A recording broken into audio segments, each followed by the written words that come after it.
Well, here's a video of a month or so ago with the drone trying to load a gravel truck with a drone view. I had a little difficulty trying to get things set so you could see the view properly. So I just was loading up some 3/4 inch screen gravel. Had a couple little swampers with me, so they stayed up on the hill out of the way to watch, and then I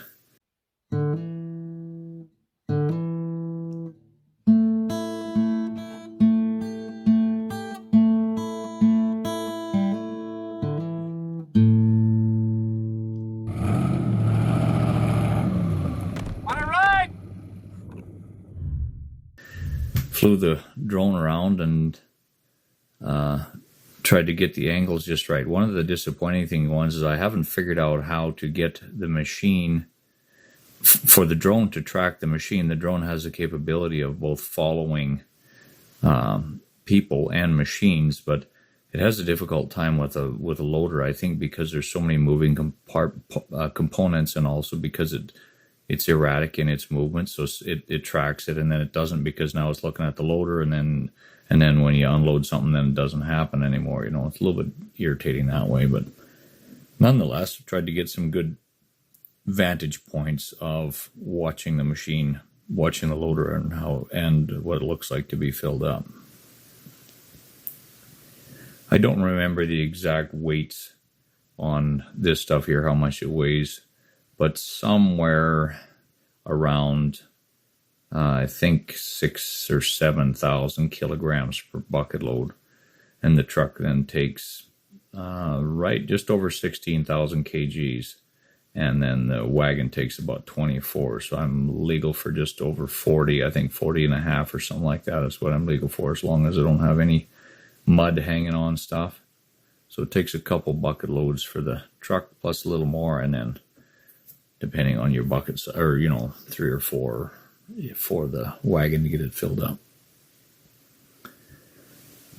I tried also to figure out if I could get the drone to just circle around in a circle to watch it from different perspectives. But I thought, well, that's not going to work very well, because if it's circling around the truck, you can't see the loader sometimes, and if you're circling around the loader, it loses track of the loader. So it wasn't as successful as I thought, but still we've got some footage there, and my audio here does not match the video footage, because there's a whole bunch that I'll probably end up cutting out, so it's not too long and drawn out looking at nothing. You know how that goes.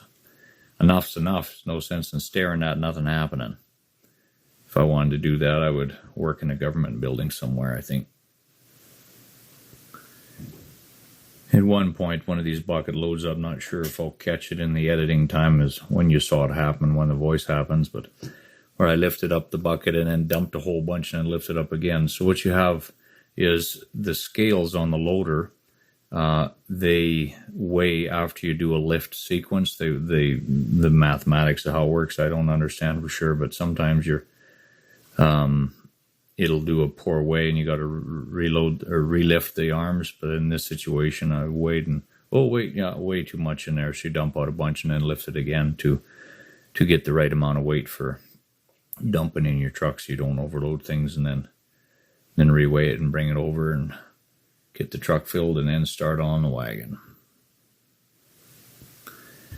In the end, I decided it was not working trying to follow the machine, so then I tried to place the drone on the back side of the wagon so you could watch the loader in the distance in the background, and then watch how the gravel looks like when it's being dumped into the wagon.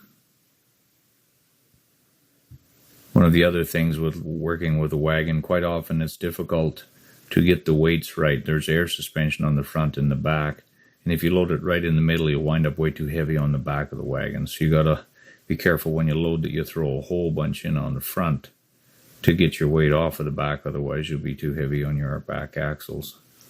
So I generally run a couple really close to the front, and then one more in the middle, and then a little bit at the end if I need to get my weights right. And then right at the very last moment, when I had just a quarter of a bucket left to get my weights all the way, then suddenly the drone was like, no, I'm out of batteries, and headed back for home. So I didn't get to finish the last little 2.5 or 3 tons or whatever it was in the back before the drone flew back to the base point. But that's hopefully worth watching once I get it edited, so that there's not a whole bunch of dead space, because man, it was a brutal experience trying to get it both watching the machine and following the machine, and I'll get better at it. But nonetheless, at least I'm halfway decent at loading wagons and trucks, so I don't have to struggle with that concept at the same time as messing with the drone. Hope you enjoyed it. Have yourself a great day.